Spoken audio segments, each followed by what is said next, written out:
พ่อเพิ่นกำลังสิเฮ็ดเฮ็ดเฮือนให้เราอ๋อมีแล้วบ่สังกะสงกะสีใส่ให้เพิ่นบ่มีเอ้ยไปวัดนั่นเอาไปวัดคือเก่าเดี๋ยวสิตั้งหม้องใดพ่อบัดนี้บ่เก่านั่นอ๋อตั้งบ่นี้แต่ว่ามันยังบ่ทันสบายอันสบายก็อย่าตั้งบ่นี้อย่าติดต้นอยู่อ๋ออันนี้มันจำเป็นกับฝึกหัดอยู่นั่นก่อนอยู่อ๋อพร้อมอยู่นั่นก่อนอันขอโทษพ่ออันพ่อนี่เป็นหยังกับอันเอื้อยเพิ่นนี่น้องสาวผู้นั้นเป็นน้องสาวเจ้า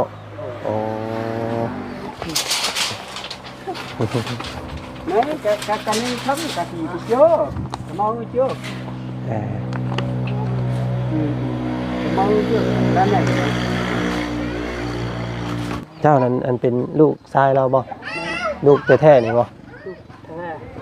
อันเรามีเจ้าคนกับลูกเราอันน้อง3 คนเป็นผู้ชายเอ้ยต้องได้ครัวแล้วอ๋อเอ้ยได้ผัวแล้วแม่น้องก็ได้ครัวแล้วแล้วก็ทั้งเจ้าได้มีครอบครัวแล้วบ่มีแล้วได้สรุปแล้วในลูกเรานี่ได้ครอบครัวบ่แล้วเนาะนี่ครับได้ลูกไผ่ลูกเขยกันเบิดเลยเนาะแต่มื้อนี้ลูกชายก็เลยมาเฮ็ดเฮือนให้เราเนาะพี่น้องเนาะมื้อนี้กับอันสาวกะลาที่เพิ่นถือกันล่ำสู่ไว้หั่นแหละเนาะพี่น้องเนาะโอ้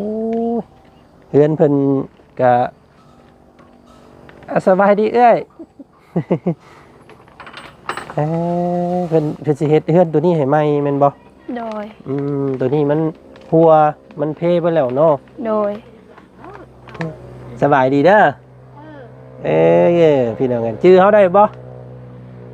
กะละอันนี้ไหนเราว่ายังชื่ออยู่แต่ว่าเพิ่งแล้วบ่ได้เห็น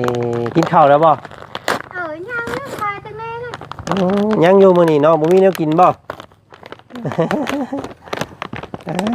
พี่น้องกันปันอันปันให้ปันเลยแล้วเนาะคือตอนนี้เนาะพี่น้องเนาะทางลูกๆเพิ่นกำลัง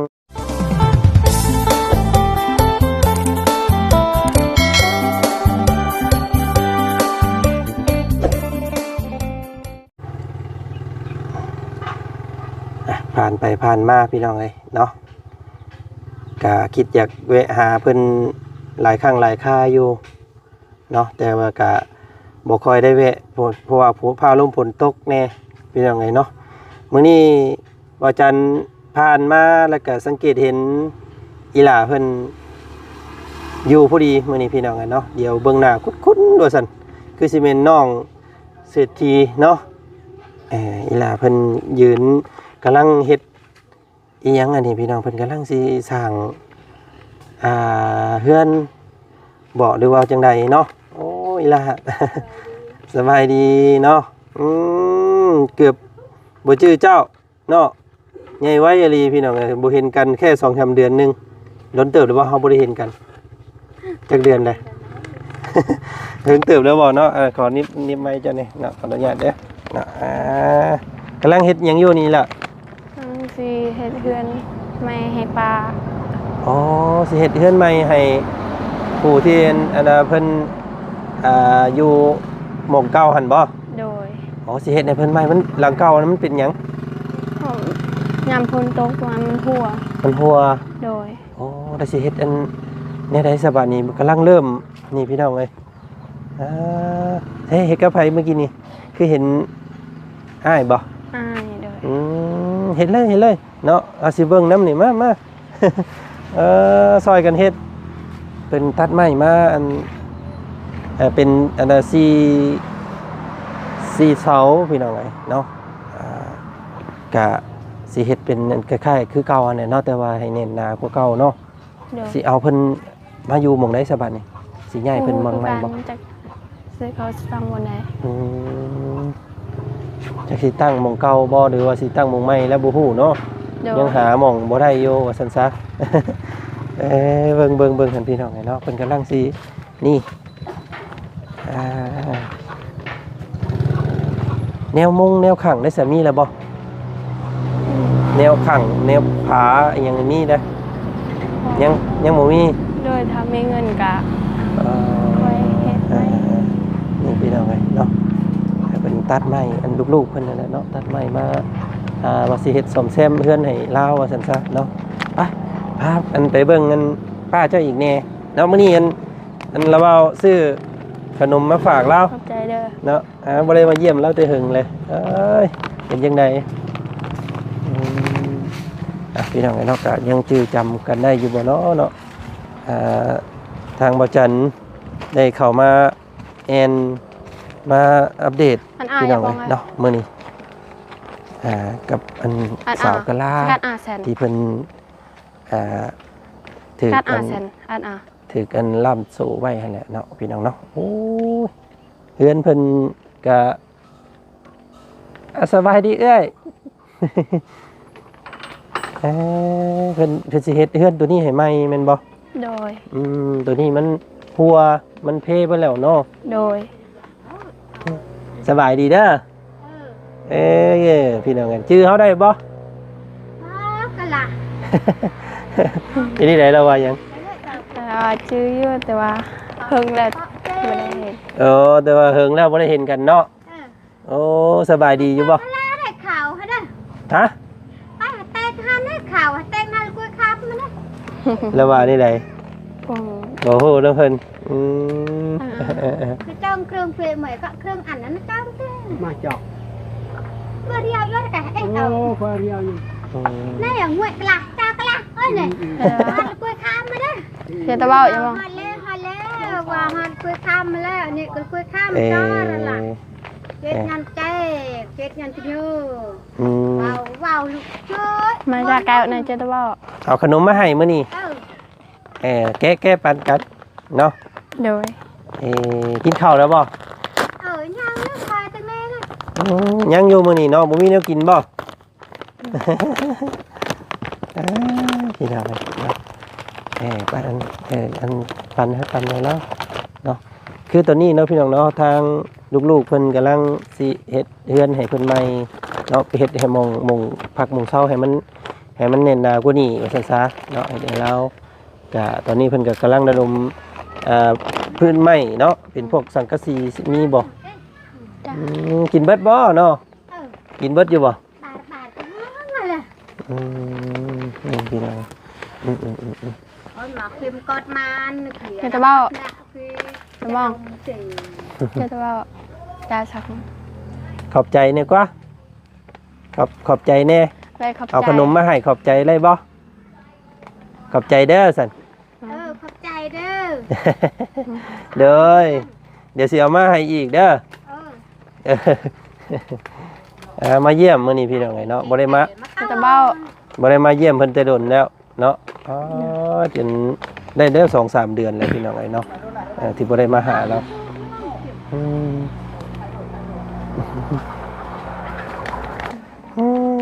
เป็นยังไงใส่ๆน้องอันยังก็น้องมีนาบ่ หุ่น โอ้เพิ่นเฮ็ดหยังอยู่ เขาก็เฮ็ดหยัง นอนอยู่อู่ฮะ โดย พี่น้องอันผู้เพิ่นมาเอาอันจอกเมื่อกี้เนี่ยเป็นไผ เป็นป้า เป็นลุงบ่ โดย ลุงเนาะเป็นอ้ายของอันป้านี้ โดย พี่น้องเอ้ยเนาะ เดี๋ยวเพิ่นสิเฮ็ดเฮือนให้ใหม่เด้อจังได้นอนเฮือนงามเด้อพี่น้องเนาะไปซั่นเนาะเดี๋ยวไปล้มกับอันพอลุงเพิ่นอีกตื่นเนาะ โดย เดี๋ยวสิมาเยี่ยมใหม่เด้อตั้งแต่ซื้อผ้าห่มผ้าแพรมาให้เราตะกี้พวกพี่น้องไอ้เนาะบ่ได้มาเยี่ยมเราเลยเนาะให้เพิ่นกินขนมก่อนเนาะมาล้มน้ำผู้เป็นอ้ายเพิ่นก่อนเพิ่นถือรามโซ่ไว้พี่น้องเนาะถ้าปล่อยก็คือแม่นเพิ่นไปทางอื่นเลยว่าซั่นเนาะเลยเนาะพ่อเพิ่นกำลังสิเฮ็ดเฮือนให้เราโอ้มีแล้วบ่สั่งกระทรวงกระสีใส่ให้เพิ่น เอ้ย ไปวัดนั่น เอาไปวัดคือเก่า เก่า เดี๋ยวสิตั้งหมองได้พ่อบัดนี้ วัดเก่านั่น อ๋อ ตั้งวัดนี้แต่ว่ามันยังบ่ทันสบายอันมันสบายแล้วก็อย่าตั้งวันนี้อย่าไปต้นอยู่ อ๋อ อันนี้มันจำเป็นกับฝึกหัดอยู่นั่นก่อนอยู่ อ๋อ พร้อมอยู่นั่นก่อน อันขอโทษพ่ออันพ่อนี่เป็นหยังกับอันเอื้อยเพิ่นนี่ น้องสาว ผู้นั้นเป็นน้องสาวเจ้าอ๋อน้องสาวแท้ๆนี่บ่ พี่ อืม กำลังสิเฮ็ดอันเฮือนให้น้องบัดนี้เนาะแต่ว่าก็ยังขาดหลายอย่างเนาะพ่อเนาะยังขาดอันแนวแอมเนาะแนวแอมเป็นผ้ากระตาดบ่ มันจะไม่นี่มันไม่คุ้มนั่นแหละเดี๋ยวดู เอ่อ มุงกับไปบัดนั่นแหละจำเป็นกับบุกเบิกนั่นแหละ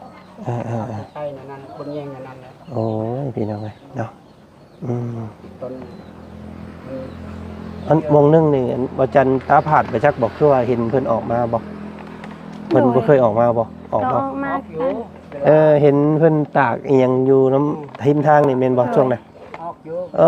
แม่นแล้วสิพี่น้องไงเนาะตอนนั้นคิดว่าบ่จัน อาบน้ คิดว่าตาผาดคิดว่าเอ้ยเอ้ยเพิ่นออกมาแล้วบ่ว่าซั่น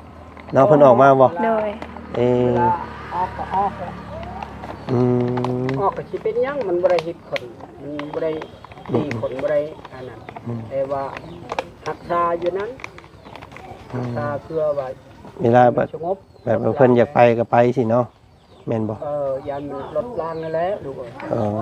ระมัดระวังลดล้างนั่นแหละ เออเพราะว่าบ่จันมือหนึงนั่นบ่จันสังขี่รถผ่านเล่นรถไว้แน่พี่น้องเดี๋ยวเห็นเอื้อยเพิ่นอยู่ย่างน้ำหมู่นี่แหละเนาะ โดย เออโอ้ทางยายเพิ่นก็มาแล้ว มาแต่ไสยาย มาแต่ไสมาแต่ให้ เอ้ยพี่น้องได้หยังมากินแรงมื้อนี้บ่ได้ มาจอกแบ เออ จอกแบแบ ไปไล่แว่อยู่ให้ อืม เนาะเข้าให้แว่เข้าว่าซั่นพี่น้องเอ้ยเอามื้อนี้ก็แวะลงมาเยี่ยมยามเบิ่งเนาะบ่ได้มาเยี่ยมเพิ่นแต่หึงแล้วว่าซั่นพี่น้องเอ้ยก็มาอัปเดตเบิ่งก่อนเนาะทางเอ้ยเพิ่นเป็นจังไดว่าซั่นพี่น้องเอ้ยเนาะ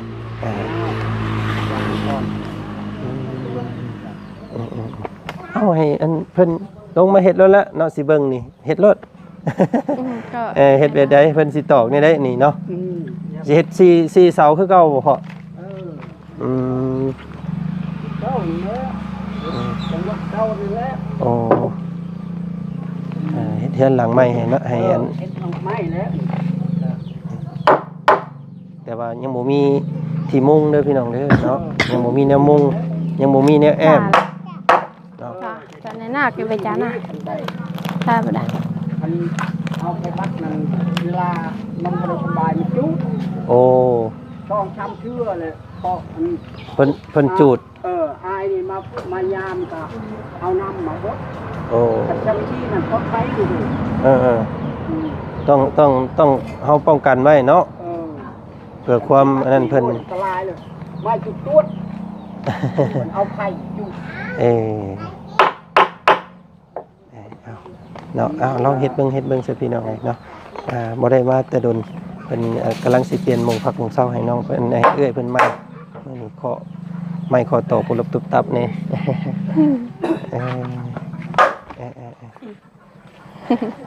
ได้เด็กคนต่อ เนาะผู้นี้เป็นลูกชายเนาะลูกชายเพิ่นกำลังเฮ็ดอันเฮือนให้แม่พี่น้อง Đấy, cái này thấm cả thì chưa, mau chưa, mau chưa, cái này, đây, cái phải đi cứ cắn nó sầm nằm, พอดีงามเนาะได้แล้วได้แบบแล้ว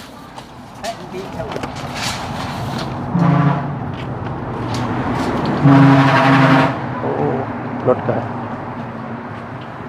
แล่นไว้ซ้ำ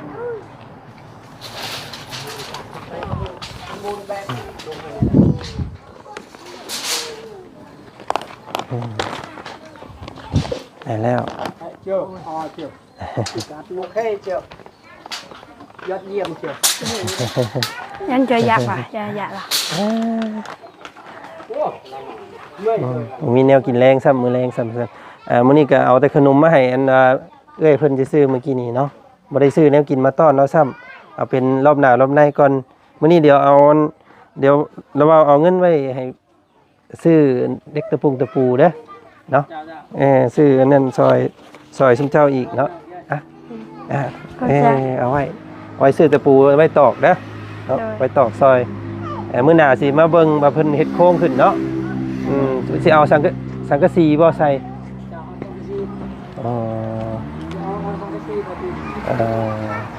เนาะมันใส่จักแผ่นเด้นี่พี่น้องเอ้ยเบิ่งก่อนเนาะต้องเอาขึ้นเป็นโค้งก่อนเนาะเฮ็ดโค้งไว้ท่าเบิ่งก่อนเด้อเนาะบางเทื่อเดี๋ยวสิแล่นมาเบิ่งอีกพี่น้องเอ้ยเนาะบ่ได้มาหาเพิ่นแต่หึงเนาะเฮ็ดเลยตามสบาย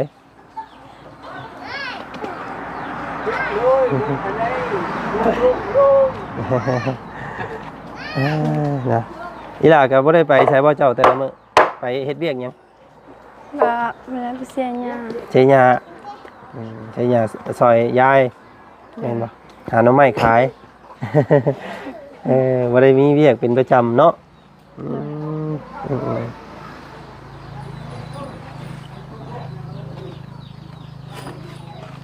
เป็นตอกลองเบิ่งแต่สิปุกนี่ปุกหม่องเก่านี่เบาๆอันหม่องอันเฮ็ดหม่องเรานอนนะ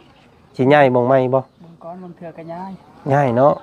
หม่องหันมันหกแหละเนาะมีหม่องใดอีกเนี่ยสิเป็นแต่หม่องปุกเนี่ยนี่เนาะสิใหญ่ไปแสงทางไหนบาดนี่ ยามฝนซ้ำเนาะยุงหลายได้กลางคืนมาพี่น้องแม่เพิ่นหาหม่องก่อน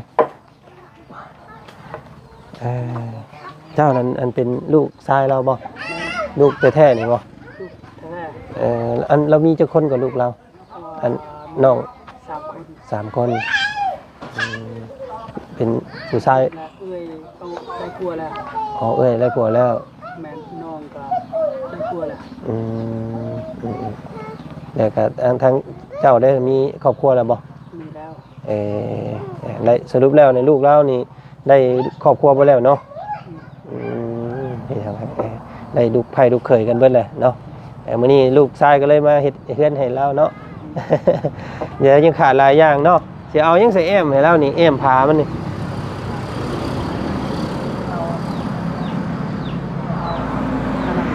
ได้อยากได้ผ้ากระตาดแบบซี่บ่แต่ก็สิเฮ็ดซ้ำน้อยๆซ้ำเราอยู่เดี๋ยวนี้แหละเนาะประมาณก็ประมาณ 3-4 แผ่นก็คือสิหุ่มอยู่พี่น้องเฉพาะอันนั้นนะเอาเฮ็ดเด้อซั่นเด้อเนาะมื้อนี้แวะเข้ามาเยี่ยมเบิ่งซื่อๆเดี๋ยวมื้อหน้าสิแวะมาหาใหม่อีกเนาะขอบใจหลายๆเด้อ ชื่อนี่ใดก็อันบ่าวนี่ชื่อบ่าวตอเนาะจักปีเลย22 ปีเนาะมีลูกหรือบ่ยังอยู่หากอันมีครอบครัวเอาเมีย3 เดือนหากอันแต่งงานใหม่เนาะโอ้ช่วงนั้นเมื่อกี้นี่ไปจักบ่อันที่ว่ามีดองกันบ่แม่นดองเจ้าบ่เจ้าแต่งแล้วบ่ช่วงมงนึงนี่คือเห็นมีงานเนาะอยู่นี่แม่นบ่ช่วงนั้นบ่โอเคเพราะว่าทางบ่จันทร์ช่วงนี้อยู่บ้านสกีพินนี่อยู่ใกล้โบสถ์นี่อยู่ใกล้โบสถ์นี่อันไป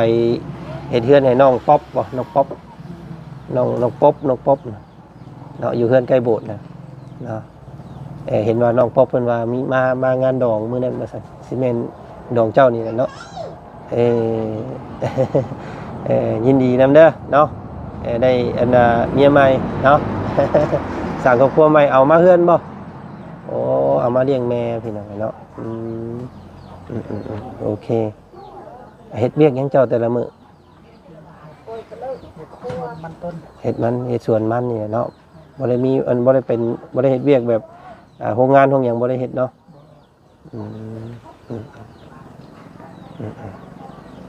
สักพี่น้องเลยเนาะแต่เก่ามากกับบ่ค่อยได้เห็นเจ้ามีแต่เห็นแต่หลาน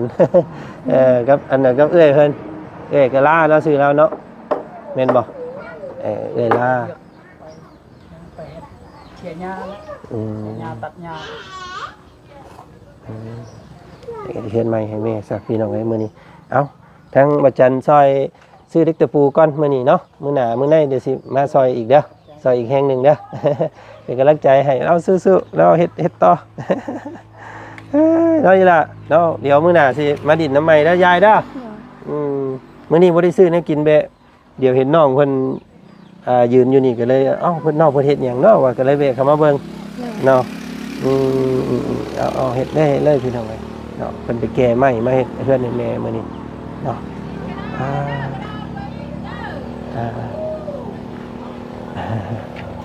ไปสันเนาะเดี๋ยวว่าจัน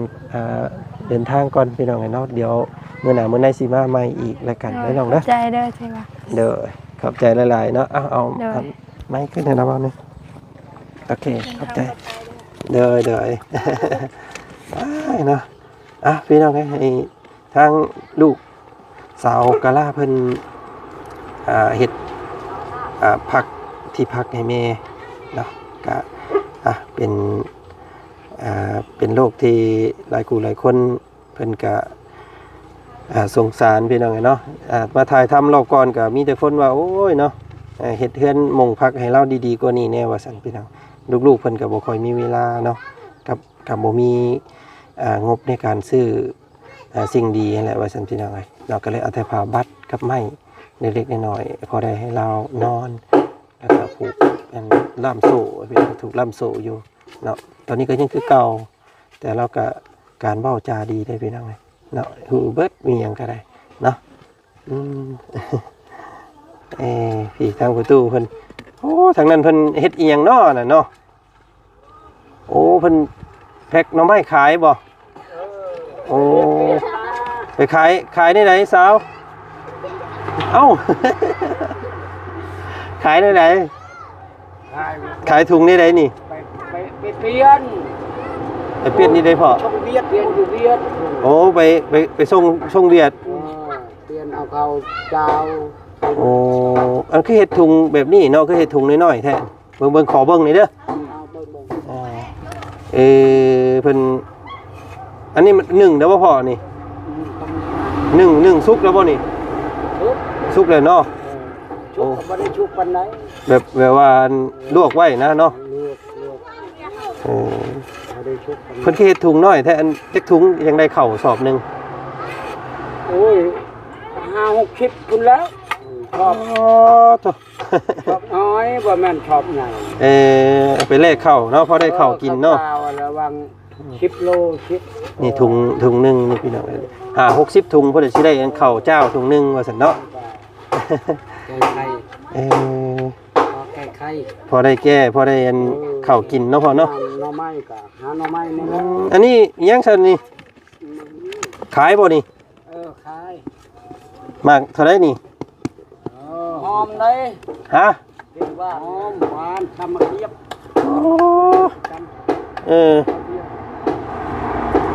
มักเท่าไหร่สิซื้อซอยมา50ได้บ่ได้เนาะให้ผู้ชาวให้ลูกเด้อฮะให้ลูกชาวลูกเด้อนี่ยังล่ะมันหอมแท้โอ้เป็นบ่มันน้อยกินหอมเนาะหมักมี่ยังเพิ่นเอิ้นหมักมี่ยังอันนี้เบิ่งโอ้พี่น้องไอ้เนาะเบิ่งสุกแล้วบ่นี่พ่อสุกเลยเนาะเบิ่งพี่น้องไอ้ตอนให้โอ้หอมเนาะหอมมาสิซื้อซอยมาเอาซื้อซอยสนับสนุนเนาะเอาเมื่อทีมงานกินอยู่เฮือนเบิ่งก่อนเนาะแซ่บเนาะหอมเนาะหน่อไม้เพิ่นกำลังต้มหน่อไม้พี่น้องเนาะกำลังต้มหน่อไม้เพื่อไปเลขเข้าว่าซั่นเนาะกองจูนพูนอยู่หน่อไม้เราเนาะ อันนี้ก็แม่นบ่พอน้ำหมอกนี่ก็แม่นบ่ แม่นนั่นแหละ อืมน้องเพิ่นหามาได้ก็หนึ่งเด้อก็แพ็คใส่ถุงยางไว้เนาะเป็นห่อน้อยๆพี่น้องเอ้ยไปส่งอยู่เวียดเนาะ โอ้ยทุกข์ยากนะ อืม นอนอยู่หันก็นอนตารางนั่นแหล้ว มันบ่ให้นอนเรือนมัน โอ้ นอนตารางยุ่งเท่ายุ่ง อ๋อเฮาไปนี่เฮาต้องไปนอนบ่ไป นอนกลับมาบ่ได้มันค่ำ มันขับแล้วลายทำนี่ก็ขับมันเลย อื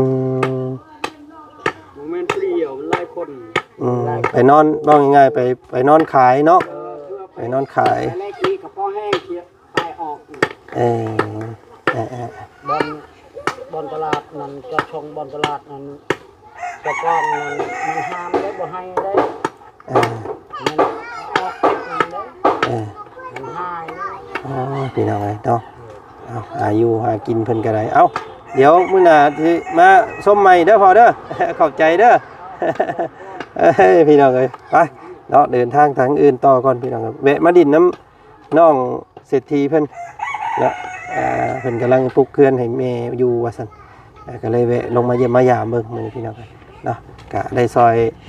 ค่าซื้อฮุบ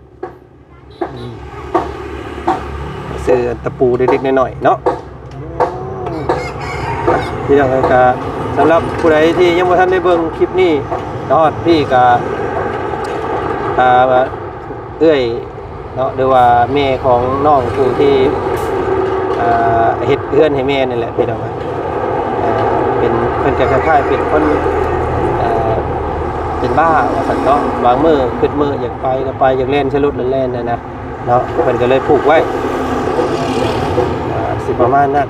เนาะมันก็บ่ได้รับการรักษาเพราะว่าบ่มีเงินบ่มีคำได้พี่น้องเนาะในการรักษานะ